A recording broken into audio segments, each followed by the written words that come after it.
नमस्कार विद्यार्थी मित्रांनो, अभ्यास मित्र या यूट्यूब चॅनलवर मी हर्षाली पाटील तुमचं सर्वांचं स्वागत करते. मित्रांनो, काल आपण चलनवाढ या पाठाला सुरुवात केली. त्यामध्ये आपण चलनवाढीचे निर्देशांक पाहिले, पायाभूत पैसा, उच्च क्षमतेचा पैसा काय असतो, पैशाचा पुरवठा, या सर्व गोष्टी कालच्या लेक्चरमध्ये आपण पाहिल्या आहेत. आज आपण या पुढच्या म्हणजे चलनवाढीचे कारणे, परिणाम, उपाय या गोष्टी आपण आज पाहणार आहोत. चला तर मित्रांनो, सुरुवात करूया आजच्या या व्हिडिओ लेक्चरला. तर मित्रांनो, आपण सुरुवातीला एंजल्सचा नियम पाहूया. एंजल्सचा नियम काय असतो तर अर्नेस्ट एंजल हे एक जर्मन अर्थतज्ञ होते. त्यांनी हा रूल सांगितला, हा नियम त्यांनी सांगितला की उत्पन्न आणि उपभोग यांच्या खर्चातील संबंध दर्शवणारा त्यांनी नियम मांडला. तर बघा, एंजल्स यांनी काय म्हटले की जसजसे उत्पन्न वाढत जाते तसतसे काय होतं तर प्राथमिक वस्तूंवरील खर्चाची जी टक्केवारी आहे ते कमी होते. म्हणजे उत्पन्न वाढले की प्राथमिक वस्तूच्या खर्चाची टक्केवारी कमी होते.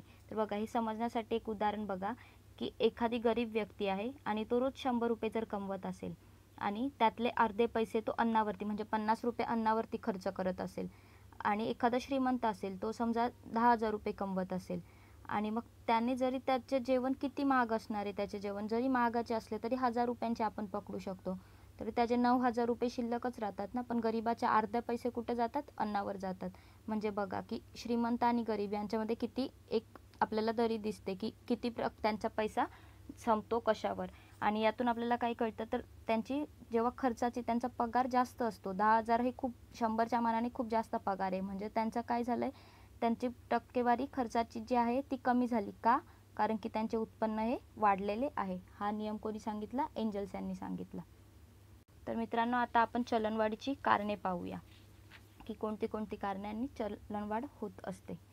तर बघा, चलनवाढीची कारणे तशी अनेक आहेत, परंतु आपण असे पाहिले की पैशाचा पुरवठा वाढणे म्हणजेच महागाई असते, हे आपल्याला माहिती आहे. तर बघा, मागणी वाढली तर जी तयार होते त्याला काय म्हणतात, मागणी ताणजन्य चलनवाढ असे म्हणतात. म्हणजे मागणीच्या वाढीमुळे तयार झालेल्या महागाईला मागणी ताणजन्य चलनवाढ असे म्हणतात. आणि खर्च वाढला तर त्याला खर्च दाबजन्य चलनवाढ असे म्हणतात. ते आपण पुढे पाहणार आहोत. आता आपण मागणी ताणजन्य पाहूया.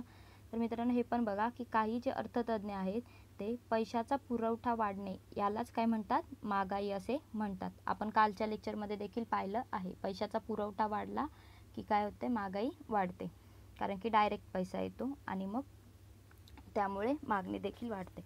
तर बघा, आता काय आहे, या जे पैशाचा पुरवठा वाढणे याला काय म्हणतात, पैशात्मक सिद्धांत म्हणतात. काय म्हणतात, महागाईचा पैशात्मक सिद्धांत. कशाला, पैशाचा पुरवठा वाढणे याला.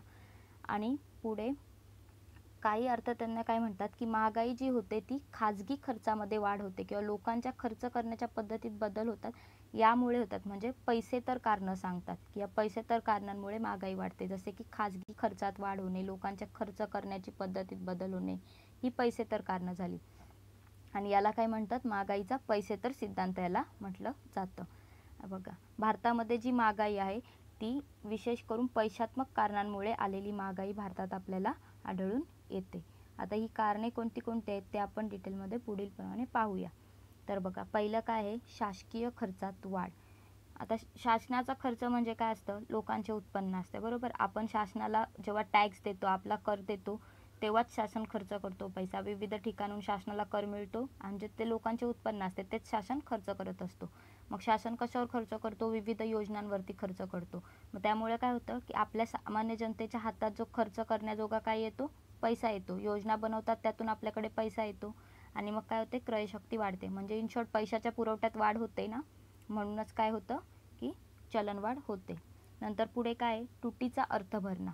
आता बघा, तुटीचा अर्थ भरणा म्हणजे काय तर अल्पविकसित जे आहेत काही भाग, तिथे कल्याणकारी योजनांवरती शासन खर्च करत असतं आणि त्यासाठी तुटीचा अर्थसंकल्प मांडला जातो. आपण आधीच्या लेक्चरमध्ये तुटीचा अर्थसंकल्प म्हणजे काय असतो हे पाहिलेलं आहे की आपला जे ठरलेली रक्कम असते त्यापेक्षा अधिकचा खर्च होतो, याला काय म्हणतात, तुटीचा अर्थसंकल्प म्हणतात.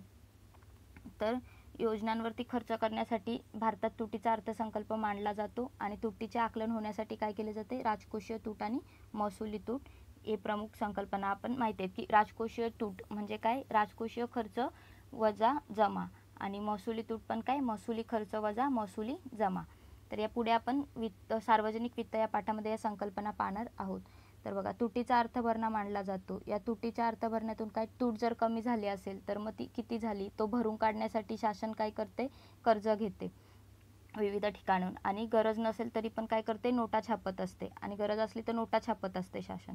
आणि यामुळे शासनाच्या खर्चात काय होते, तर वाढ होते. आणि पुन्हा मग काय शासनाच्या खर्चात वाढ झाली म्हणजेच योजनांवरती खर्च झाला, म्हणजेच तो पायाभूत पैसा आला. पायाभूत पैशामध्ये वाढ झाली की चलनवाढ होते. नंतर तिसरं कारण काय आहे, रिझर्व्ह बँकेचे स्वस्त पैशाचे धोरण. स्वस्त पैशाचे धोरण, चीप मनी पॉलिसी याला असे म्हणतात. तर बघा, ते काय आहे, पायाभूत पैसा आणि पैशाचा पुरवठा जे आहे यांचा गुणोत्तर, आपण जे पैसा गुणक कालच्या लेक्चरमध्ये आपण पाहिलं होतं. तर हे पैसा गुणक कशाचं हे असतं, रेशिओ असतं, तर पायाभूत पैसा आणि पैशाचा पुरवठा यांचे गुणोत्तर असते. आणि या तिन्ही घटक जे आहेत त्याच्यावरती नियंत्रण कोण ठेवतं, रिझर्व्ह बँक चलनविषयक धोरण किंवा मौद्रिक धोरण जाहीर करत असते नियंत्रणासाठी. हे आपण पाहिलं होतं कालच. तर मग रिझर्व्ह बँक रोख राखीव निधी, वैधानिक तरलता प्रमाण, बँक दर, repo rate, reverse repo rate या ज्या गोष्टी आहेत त्यांच्या माध्यमातून काय करते, तर पायाभूत पैशावरून जे पैशाचा पुरवठा होतो त्याचे प्रमाण नियंत्रित करत असते. म्हणजेच बँका हे दर जर कमी असतील तर काय करते, बँका पतन निर्मिती करत असते. आणि अर्थव्यवस्था टिकण्यासाठी हे स्वस्त पैशाचे जे धोरण आहे ते कसे असते, आवश्यक असते. त्यामुळे काय होते, चलनवाढ होते. म्हणजेच चलन पुरवठा वाढत असतो ना या स्वस्त पैशाच्या धोरणाने, चलनात पुरवठा वाढत असतो, त्यामुळे काय होते, चलनवाढ होत राहते. नंतर पुढचा आहे काळा पैसा. आता बघा, देशात जे काळा पैसा आहे तो आपल्याला माहितीच आहे किती जास्त असतो. आणि काळा पैसा म्हणजे काय असतो, कोणता पैसा असतो, आपण पाहिलं होतं की काळा पैसा म्हणजे जे कर चुकवतात किंवा भ्रष्टाचारी लोक वगैरे आपण म्हणू शकतो, यांचा जो बेहिशोबी पैसा असतो तो काळा पैसा असतो. आणि मग काय करतात, हा काळा पैसा जो असतो ना, ही देखील एक समांतर, आपल्या अर्थव्यवस्थेलाच एक समांतर अर्थव्यवस्था निर्माण करत असतो. आणि तो जो काळा पैसा असतो तो साठेबाजी, सट्टेबाजी अशा गोष्टींमध्ये लावला जातो. आणि या काळ्या पैशामुळे काय होतं, तर बेहिशोबी जो पैशाचा पुरवठा असतो त्यामध्ये वाढ होत राहते. म्हणजेच महागाई वाढत राहते, पैसा वापरायला येतो लोकांकडे, पैशाच्या पुरवठ्यात वाढ होते, महागाई होते आणि चलनवाढ होते. जे महागाईचा काळा पैसा हे अलीकडचं एक प्रमुख कारण राहिलेलं आहे, त्यामुळे एक महत्त्वाचं कारण आहे. नंतर परकीय गुंतवणूक.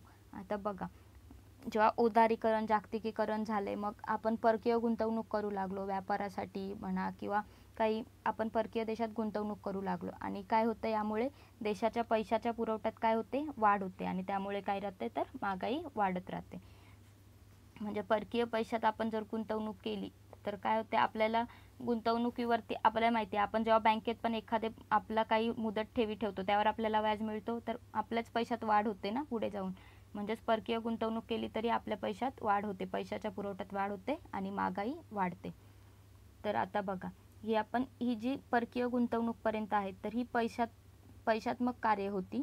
आता आपण ही लोकसंख्या वाढ आणि खाजगी खर्चात वाढ ही दोन कारणे आहेत, ती पैसेतर कारणे आहेत. आता आपण ते बघूया की लोकसंख्या वाढमुळे कसं काय चलनवाढ होते. तर आता आपल्याला माहितीच आहे, लोकसंख्या वाढली की काय, मागणी वाढते, म्हणजेच मागणारे हात जास्त होतात, मागणी वाढते.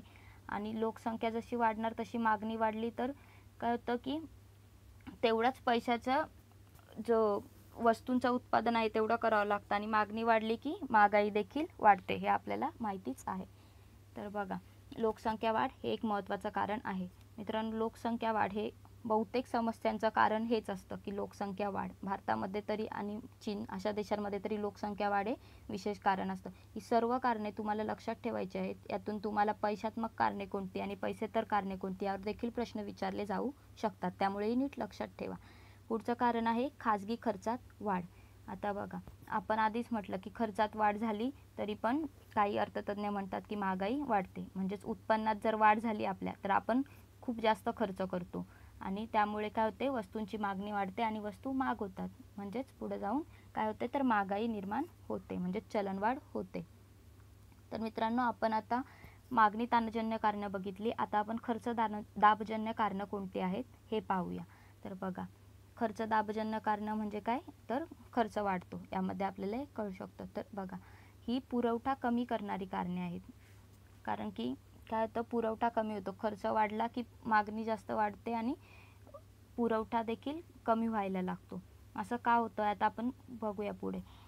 तर बघा, पहिलं एक उदाहरण जाणून घेऊया की मोटारसायकलचा एखादी कारखाने किंवा मोटारसायकल जिथं बनतात ती कंपनी, तिथं लोखंड, वीज दर, म्हणजे कच्चा माल जो मोटारसायकल बनवण्यासाठी लागतो किंवा कामगार यांच्यावरचा जो खर्च असतो तो खर्च मोटारसायकल बनल्यानंतर मोटारसायकल विकून आपल्याला जो पैसा मिळतो त्या पैसा मिळण्याच्या आधीच आपल्याला या गोष्टींवरती खर्च करावा लागतो, जसे कामगार, वीज दर या गोष्टींवरती आधीच खर्च करावा लागतो.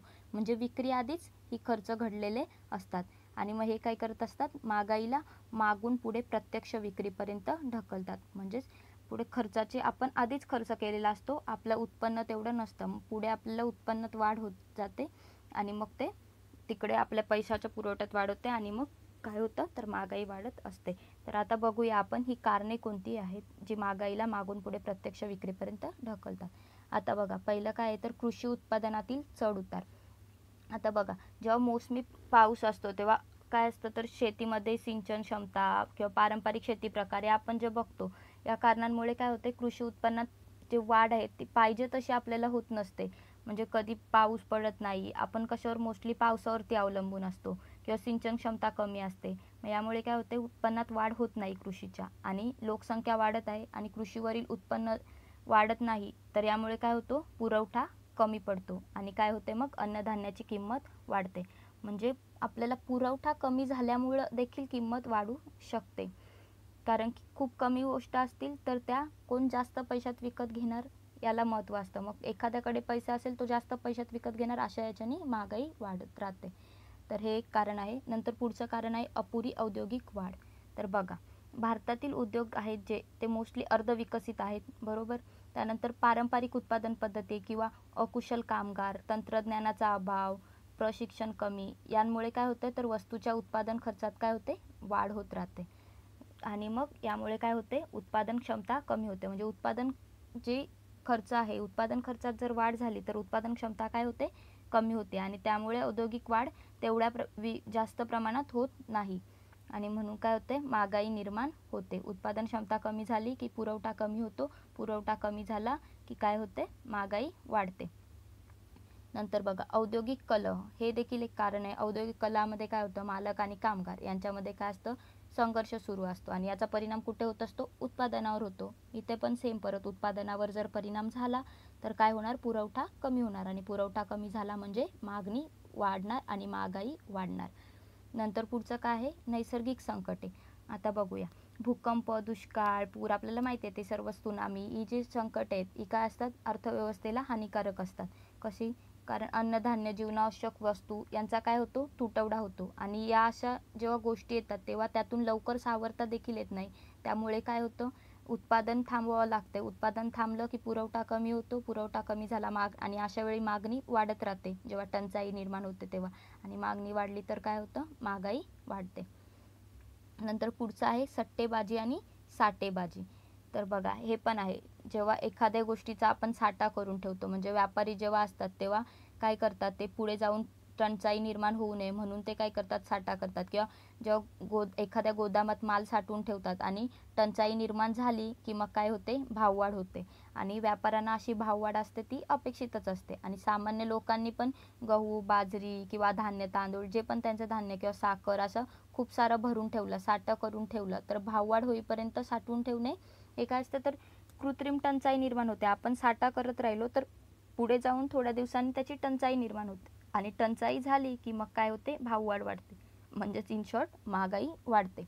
आपण पुढचे कारण बघूया. तर पुढचं काय आहे घटत्या फलाचा सिद्धांत. घटत्या फलाच्या सिद्धांतामध्ये काय आहे तर बघा, जेव्हा कारखाने असतात, कारखान्यामध्ये एखाद्या सुरुवातीला खूप जास्त उत्पादन होत असेल आणि ते नेहमी सारखंच राहील असं नाही का, आपण पाहिलंय की त्यामध्ये काय औद्योगिक कलह होत असतात किंवा नैसर्गिक संकट येतात किंवा काही कच्चा माल, भांडवल यामध्ये तुटवडा निर्माण होतो. यामुळे उत्पादन क्षमता जी आहे ती सारखीच राहत नाही, ती थोडी बदलत जाते किंवा यंत्रे जुनी होत असली तर मग उत्पादन क्षमता काय होते कमी होते आणि यामुळेच काय होतो उत्पादन खर्च जो आहे तो वाढतो आणि मग वस्तू महाग होतात आणि मग चलनवाढ होते. तर पुढे आहे की निर्यातीत वाढ होणे. म्हणजे बघा, वस्तूची जर जास्त निर्यात केली, आपण बाहेर देशात खूप जास्त देत राहतो, परंतु मग एक लिमिट नंतर काय होतं की आपण इतकं निर्यात करतो की आपल्या देशातच आपल्याला त्या वस्तूंचा तुटवडा निर्माण होत असतो, मग आपल्याला ती आयात करायची वेळ पडते. म्हणजे तुटवडा निर्माण झाला तरी मागणी वाढणार, मागणी वाढणार, पुरवठा कमी असतो, मागणी वाढली की महागाई वाढणार. नंतर शेवटचं काय आहे अपुऱ्या पायाभूत सुविधा. तर हे तर महत्त्वाचंच आहे बघा, की अविकसित देशांमध्ये काय असतं की पायाभूत सुविधा आहेत, ज्या वाहतूक किंवा साठवणुकीच्या सुविधा याच्यामुळे काय असतं की वस्तूंच्या किमती वाढत राहतात आणि वस्तूंच्या किमती वाढल्या की महागाई वाढते. तर मित्रांनो, ही सगळी कारणे आहेत, खर्च दाबजन्य चलनवाढीची कारणे आणि खर्च ताणजन्य कारणे, ही तुम्ही लक्षात ठेवा. तर आता आपण पुढे बघणार आहोत चलनवाढीचे परिणाम. पण त्याआधी मी तुम्हाला एक जिफेन वस्तू, जिफेन गुड्स म्हणजे काय असतं हे आपण बघूया. तर जिफेन वस्तू काय असतं की खर्च त्याची जी किंमत आहे ती किंमत वाढली तरी देखील त्या वस्तूची मागणी ही वाढत असते. म्हणजे कसं, समजा बघा, आता आपल्याला माहिती आहे की कांदा महाग व्हायला लागला की कांद्याची लोक जास्त खरेदी करायला लागतात, कारण त्यांना काही भीती असते की भविष्यात कांदा आणखी महाग होईल. म्हणजे इथं कांदा महाग होतो तरी पण कांद्याची मागणी काय आहे, वाढत आहे, म्हणून कांदा काय झाली, जिफेन वस्तू झाली. म्हणजेच काय, वस्तू महाग झाल्यावरती सामान्यतः काय होतं, त्यांची मागणी कमी होते, परंतु काही वस्तू अशा असतात की ज्या महाग झाल्यावर त्यांची मागणी काय वाढत जाते. तर याला जिफेन वस्तू असे म्हणतात.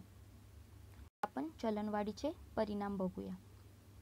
तर बघा, पहिला आपण अर्थव्यवस्थेवरील परिणाम पाहूया. याचे जे चलनवाढीचे परिणाम आहेत ते आपण 3 गटात विभागलेले आहेत. अर्थव्यवस्थेतील परिणाम, कुटुंब संस्थांवरील परिणाम आणि परकीय व्यापारावरील परिणाम. तर पहिल्यांदा आपण अर्थव्यवस्थेवरील परिणाम पाहूया. तर बघा, अर्थव्यवस्थेवरती काय परिणाम होतो, जी चालणारी चलनवाढ आहे, आपण पाहिलं होतं चालणारी चलनवाढ काय असते, तर अर्थव्यवस्थेला उपकारक ठरत असते. शिवाय उद्योगधंद्यासाठी चलनवाढीचा काळ जो असतो तो काय असतो, सुगीचा काळ असतो. का? कारण की चलनवाढ झाली तर वस्तू आणि सेवांची मागणी वाढते आणि उत्पादनाला चालना मिळते, आणि उद्योगधंद्यासाठी मग उत्पादन जास्त झाले तर त्यांच्यासाठी हा काळ सुगीचाच झाला ना, म्हणून उद्योगांसाठी हा काळ चांगला असतो. नंतर उद्योग उत्पादक झाल्यामुळे गुंतवणुकीस भर मिळते. तर हे कसं, तर बघा, म्हणजे आपण उत्पादक जास्त असले, उद्योग उत्पादक झाला तर काय होतं, गुंतवणूक वाढते. आपण देशातच नाही तर आपण भारताच्या बाहेर म्हणजे आपल्या परकीय देशांमध्येही आपण गुंतवणूक करायला लागतो, हे चलनवाढीनंतर होतं. नंतर रोजगार निर्मिती होते. तर रोजगार निर्मिती हे तुम्हाला माहिती आहेच, उद्योगांमध्ये भर पडते आणि रोजगार भरतीला मग काय होते, उत्पादन वाढले की चालना मिळते आणि अधिक गुंतवणुकीमुळे उद्योग क्षमतेत वाढ होत असते आणि म्हणूनच नवीन उद्योग स्थापन व्हायला लागतात आणि नवीन रोजगार निर्मिती होत राहते. पुढे आहे की कर वसुली जी आहे, चलनवाढीमुळे काय होतं, तर कर वसुलीमध्ये वाढ होत असते. तर बघा, चलनवाढीमुळे कर वसुलीत देखील वाढ होत असते. नंतर बचत, चलनवाढ झाली तर काय होतं, खर्चामध्ये वाढ होते आणि गुंतवणुकीमध्ये देखील वाढ होते, म्हणून लोक काय करतात, बचत कमी करतात. म्हणजेच खर्चात वाढ झाला की बचत कमी होते. पुढचं कारण आहे की हे तर माहिती आहे की चलनवाढ असेल तर पैशाच्या मागणीमध्ये प्रचंड वाढ झालेली असते. हे तर एक महत्त्वाचंच कारण आहे की चलनवाढ झाल्यावरती पैशाच्या मागणीत प्रचंड वाढ होते. आणि अर्थव्यवस्थेत ज्या आपण गुंतवणूक करतो त्यात जर राष्ट्रीय उत्पन्नात वाढ झाली नाही आणि पैशाचा पुरवठा स्थिर राहिला तर मग काय होतो, व्याजदर वाढतो. म्हणजे गुंतवणूक जे करतो त्यामुळे राष्ट्रीय उत्पन्नात वाढ न होता पैशाचा पुरवठा स्थिर राहतो आणि त्यामुळे काय होतं, व्याजदर वाढतात. परकीय देशांमध्ये जे व्याजदरांपेक्षा देशी व्याजदरामध्ये वाढ झाली तर त्यांचा परिणाम परकीय व्यापाराच्या भांडवली खात्यावर होऊ लागतो. तर हे बघा, हे लक्षात ठेवा, व्याजदर कसं होतं, म्हणजे व्याजदरावर देखील कशाचा परिणाम होतो, तर चलनवाढीचा परिणाम व्याजदरावर होतो. आता पुढे आपण कुटुंब संस्थांवरील परिणाम पाहणार आहोत. तर कुटुंब संस्थांवरील परिणामांमध्ये आपण पहिला पाहूया की उत्पादकावरती. म्हणजे बघा, जर चलनवाढ झाली तर अर्थव्यवस्थेची रेलचेल निर्माण होते. म्हणजे चलनवाढ वाढली तर अर्थव्यवस्थेत थोडा फरक व्हायला लागतो आणि काय होतं, वस्तूंची मागणी वाढते आणि मागणी वाढली तर बघा, शेतकरी, लघु उद्योजक किंवा मोठे उद्योजक या सर्वांनाच फायदा होतो, कारण सर्वच उत्पादकांना तेवढं आपलं उत्पादन करता येतं आणि त्यापासून नफा कमवता येतो, म्हणजे यांना चलनवाढीचा फायदा होतो.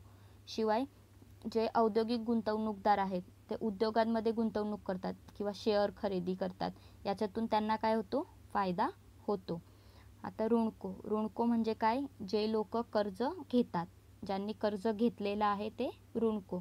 तर यांना काय असतं, चलनवाढ दोन्ही बाजूनी उपकारक ठरते. म्हणजे कसं की त्यांनी घर घेण्यासाठी जर कर्ज घेतले असेल, समजा त्यांनी घर घेण्यासाठी कर्ज घेतलं आणि चलनवाढ झाली तर घराची किंमत काय असते, वाढत राहते चलनवाढीमुळे, आणि दुसरीकडे ते कर्ज कोणाकडून तरी घेतलेले असते, त्याची परतफेड करायची असते आणि चलनवाढ झालेली असते, त्यामुळे चलन मूल्य जे असते त्यात घट झालेली असते, म्हणजे कमी चलन मूल्य असलेले मुद्दल किंवा व्याज त्यांना द्यावी लागते. आणि शासन शासकीय कर्ज रोख्यांच्या विक्रीतून भांडवल उभारत असतो आणि याच्यामुळे शासनाला पण या चलनवाढीचा फायदा होत असतो. म्हणजे कर्ज घेणाऱ्यांसाठी हे दोन्ही बाजूनी उपकारक ठरते. तर पुढे बघा, चलनवाढीचे मूल्य कमी झाल्यामुळे धनकोंना तोटा होतो. धनको म्हणजे कोण? जे कर्ज देतात त्यांना धनको म्हणतात. तर चलनाचे मूल्य कमी झाल्यामुळे त्यांना काय होतो? तोटा होतो. म्हणजे चलनवाढीचा यांच्यावरती उलटा परिणाम होतो. तर कसा की ज्या लोकांनी कर्ज दिलेले असतात त्यांनी दिलेल्या कर्जाचा जो व्याजदर असतो तो चलनवाढीचा दर जास्त असला तर मुद्दल आणि ते व्याज जे मिळतं तर चलनाचे मूल्य जे असतं ते कमी झालेले असल्यामुळे काय होतो? धनकोंना तोटा होतो. पुढे आपल्याला माहिती आहे की पगारदार आणि पेन्शनदार यांना देखील चलनवाढीमुळे तोटा होतो, कारण की त्यांचा पगार नेहमी स्थिर असतो, पण जे चलनवाढ होते तेव्हा त्यांना जो पगार मिळतो त्याचे मूल्य काय असते तर कमी झालेले असते आणि ती चलनवाढ ज्या प्रमाणात होत असते त्या प्रमाणात पगारात वाढ होत नाही, म्हणून चलनवाढीचा पगारदारांना आणि पेन्शनधारकांना काय होतो तर तोटा होतो. आता पुढे बघा, याचा फायदा मजुरांना होतो. तर कसा होतो? जे संघटित क्षेत्रातील मजूर असतात त्यांना काय मिळतो? महागाई भत्ता मिळत असतो आणि त्यामुळे त्यांच्यावरती महागाईचा काही फारसा परिणाम होत नाही. शिवाय जे स्वयंरोजगारीत व्यक्ती असतात त्यांनी ज्या वस्तू तयार केलेल्या असतात आणि सेवा असतात त्या महाग होतात, त्यामुळे काय होते? त्यांना जास्त उत्पन्न मिळते.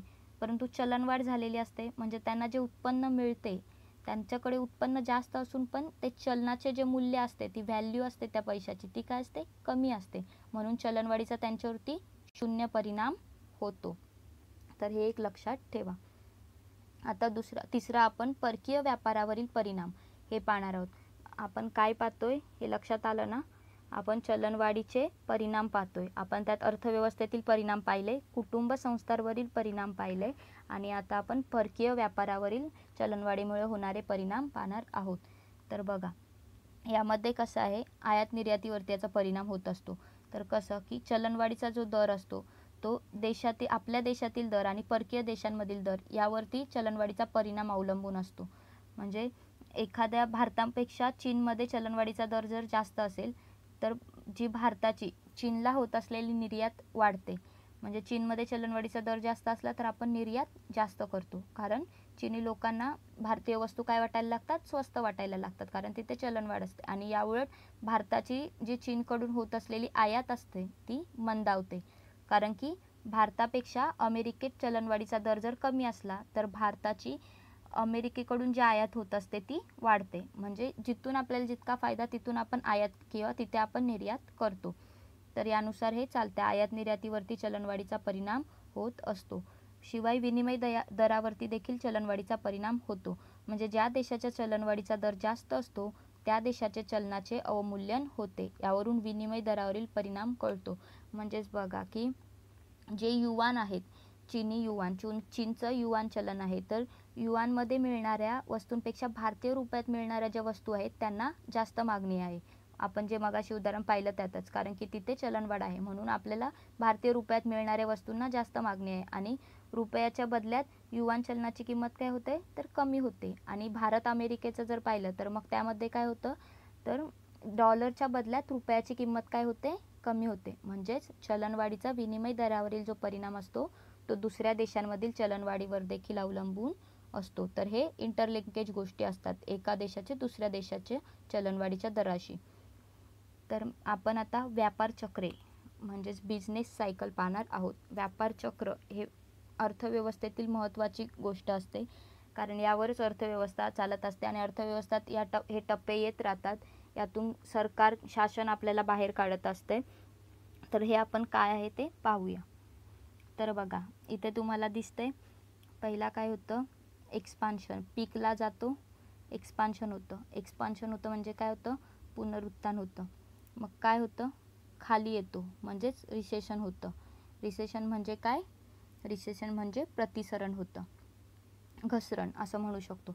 नंतर अजून जास्त जर खाली गेली ती अर्थव्यवस्था तर काय मग आपण जातो? डिप्रेशनमध्ये जातो. डिप्रेशन म्हणजे मंदीमध्ये जातो. आणि मग हळूहळू काय होतं? इथे रिकव्हरी करायला लागतो. जर वाढत गेली म्हणजे शासन काहीतरी त्यातून बाहेर काढण्यासाठी प्रयत्न करतो आणि रिकवर होतो. आणि मग पुढे परत एक्सपान्शन होतं. म्हणजे परत काय होतं? एक पुनरुत्थान होतं.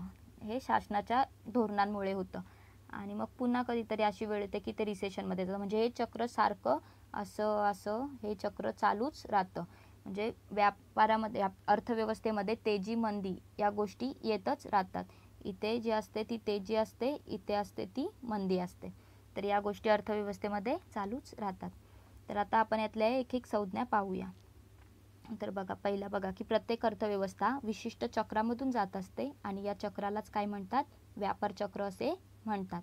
व्यापार चक्र म्हणजे काय कळालं की अर्थव्यवस्था ज्या विशिष्ट चक्रामधून जाते त्याला व्यापार चक्र असे म्हणतात.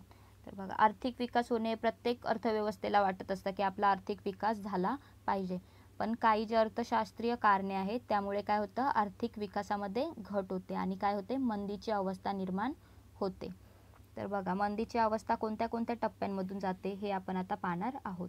पहिलं काय आहे, सुस्ती, स्लॅकनेस.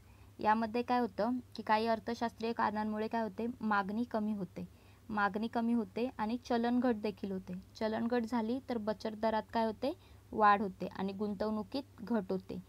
म्हणजे बघा मागणी कमी, चलनघट जास्त आणि बचत दरात वाढ आणि गुंतवणुकीत घट, यामध्ये ही जी परिस्थिती जेव्हा येते त्याला काय म्हणतात, सुस्ती असे म्हणतात. नंतर काय आहे, स्तब्धता, स्टॅग्नेशन. आपण पाहिलं होतं ना स्टॅग्नेशन याच्यामध्ये, स्टॅगफ्लेशनमध्ये. ठीक आहे, स्टॅग्नेशन प्लस इन्फ्लेशन, स्टॅगफ्लेशन.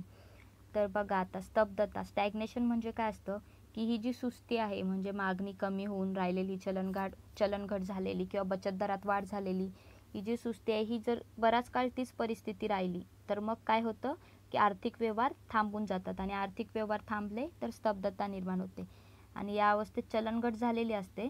परंतु जे काही वेळा काय होतं की स्तब्धतेसोबतच चलनवाढ देखील होत राहते आणि असे जर परिस्थिती आली तर त्याला काय म्हणतात, स्टॅगफ्लेशन असे म्हणतात.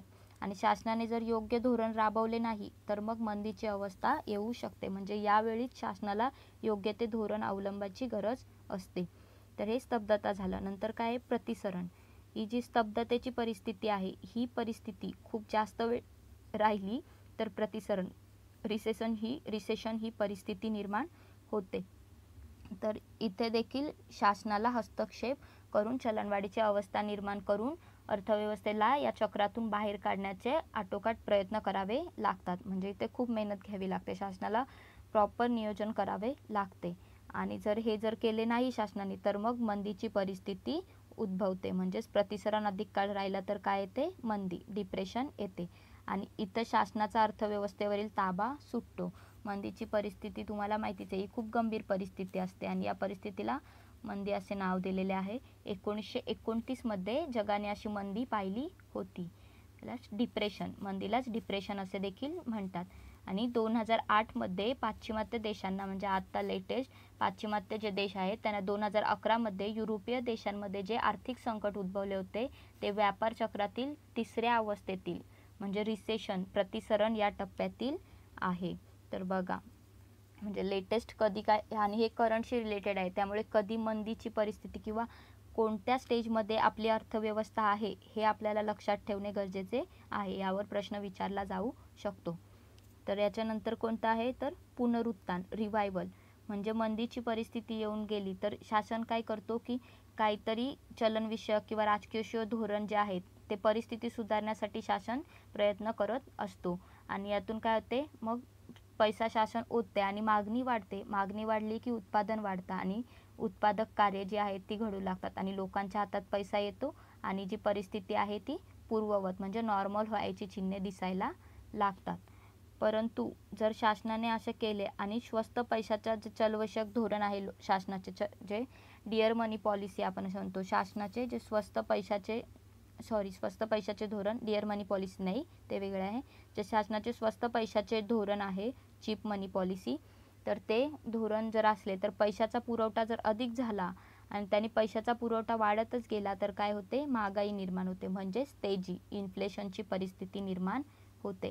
म्हणजे हे चक्र बघा कसे फिरत राहते, प्रतिसरण, मंदी, पुनरुत्थान, तेजी, प्रतिसरण, मंदी, पुनरुत्थान, तेजी असे हे चक्र फिरत राहते.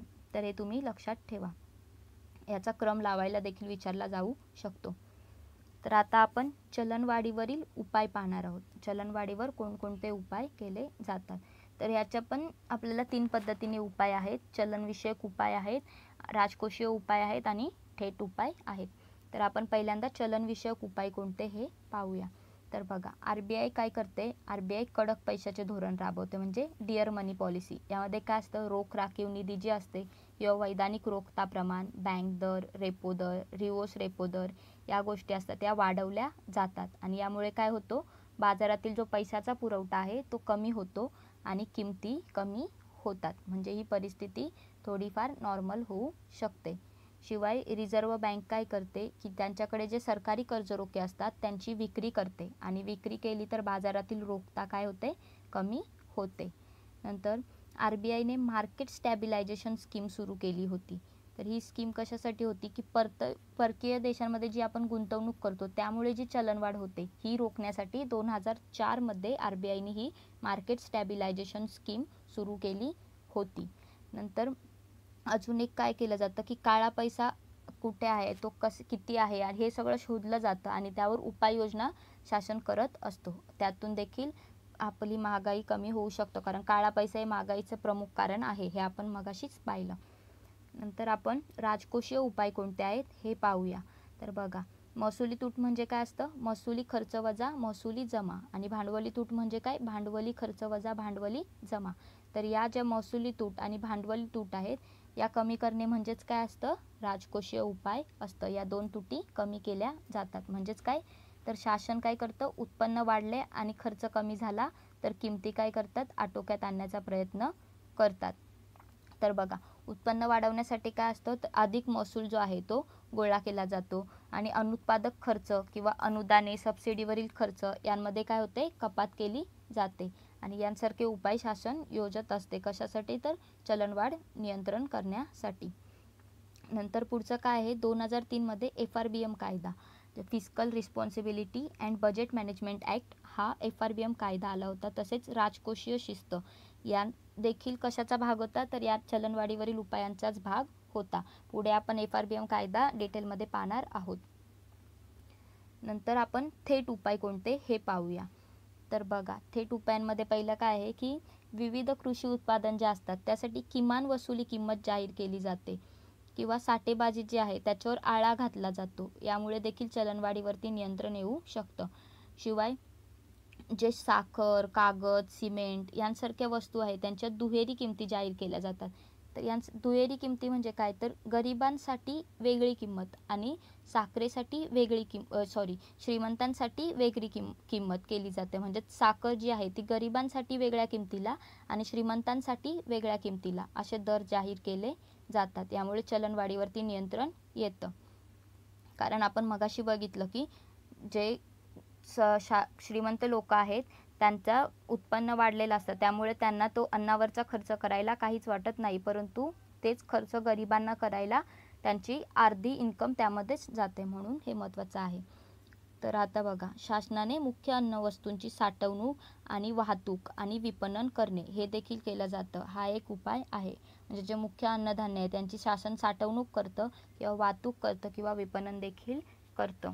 जर शासनाने याची साठवणूक जरी केली तर याचा फायदा पुढे जाऊन जेव्हा अशी परिस्थिती येते की आपल्याला जिथे लागतं, म्हणजे आता आपण बघा, आता लेटेस्ट एक्झाम्पल आहे की कोरोना आलं, लॉकडाऊनमुळे काय आहे, लोकांना वस्तू मिळत नाहीत किंवा इन्कम मिळत नाही आणि त्यामुळे गरीब लोकांना खायला अन्न नसल्यामुळे शासनाने जे साठा केलेला आहे हा साठवणूक केलेले अन्न आपल्यापर्यंत पोचत आहे आणि ते सर्व गरिबांना मिळून त्यांच्या खाण्याची व्यवस्था होत आहे. म्हणजे असा पुढे शासन याचा उपयोग करून घेतो.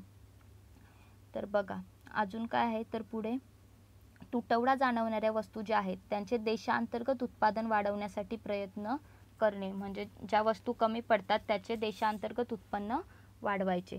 शिवाय जे साखर, डाळी, तेल यांसारख्या ज्या तुटवडा जाणवणाऱ्या अत्यावश्यक वस्तू ज्या असतात यांच्या आयातीसाठी शासन काय करतं, तर मुक्त साधारण परवाने धोरण लागू करतं. म्हणजे ओपन जनरल लायसन्स शासन लागू करतं. तर बघा मित्रांनो, ही सर्व उपाय आपण चलनवाढीवरती शासन नियंत्रण ठेवण्यासाठी करत असतो. तर आपलं चलनवाढ हा पाठ संपलेला आहे आणि यावरचे प्रश्न आणि त्यांची उत्तरे, सोल्युशन आपण सर्व उद्याच्या लेक्चरमध्ये पाहणार आहोत. मित्रांनो, हा एक महत्त्वाचा पाठ आहे. यावर अनेक प्रश्न विचारले जातात. प्रिलियम तसेच मेन्समध्ये देखील सर्वच परीक्षा UPSC MPSC कंबाईन सर्व परीक्षांमध्ये अनुप्रश्न विचारले जातात. त्यामुळे हे लेक्चर तुम्ही व्यवस्थित पुन्हा एकदा बघा. थोडं मोठं आहे परंतु यातल्या बेसिक कन्सेप्ट आहेत आणि फॅक्च्युअल गोष्टी आहेत काही त्या तुम्हाला लक्षात ठेवाव्याच लागतील. सर्व कारणे उपाय परिणाम हे तुम्ही व्यवस्थित लक्षात ठेवा. तर मित्रांनो व्हिडिओ आवडला असेल तर प्लीज लाईक शेअर आणि सबस्क्राईब करा. धन्यवाद.